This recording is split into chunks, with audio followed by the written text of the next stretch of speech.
একটা সময় ছিল বান্ধবীরা মিলে জামা জুতার এসব দোকানে ঢু মারা, কিছু নেই আর নেয়া নেই, আর নেওয়ার সাথে সাথে একটা ড্রেস নেওয়ার পরে মনে হয় একটা ম্যাচিং ইয়াররিং নিতে হবে, একটা স্যান্ডেল নিতে হবে, ব্যাগ নিতে হবে। আর এখন ওসবগুলোর দোকানে কেন জানি চোখই যায় না, শুধু এই যে কুকারিজের দোকানগুলোতে চোখ যায়। গিয়েছিলাম আজকে কুকারিজের দোকানে প্রয়োজনীয় কিছু জিনিসপত্র নিয়ে। এই যে একটা র্যাক নিয়ে নিলাম, নিচে একটা সুন্দর ট্রে আছে, পানি থাকবে এখানে।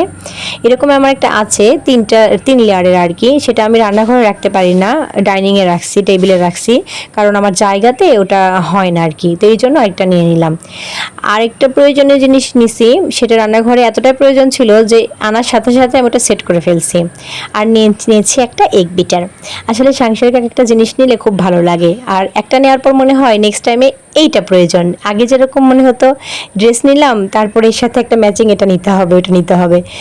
আর এরকম আনন্দ আরও কখন লাগে বলেন তো, যখন এরকম কিছু গিফট পাওয়া যায় তখন কিন্তু আরও অন্যরকম আনন্দ লাগে। এই যে নন স্টিকের কড়াইটা, এটা আমার অনেক আপন একজন আমাকে গিফট করেছে, এবং অনেকটা সারপ্রাইজডভাবে আমি গিফট পাইছি, যার কারণে আমি অনেক বেশি খুশি হয়ে গিয়েছি। আর এখন যেরকম জামা জুতা নেওয়ার চেয়ে এই জিনিসগুলো কিনতেও ভালো লাগে, ঠিক তেমনই এই জিনিসগুলো গিফট পাইতেও ভালো লাগে। আমার মতো কার কার এমন হয় কমেন্টে জানাবেন।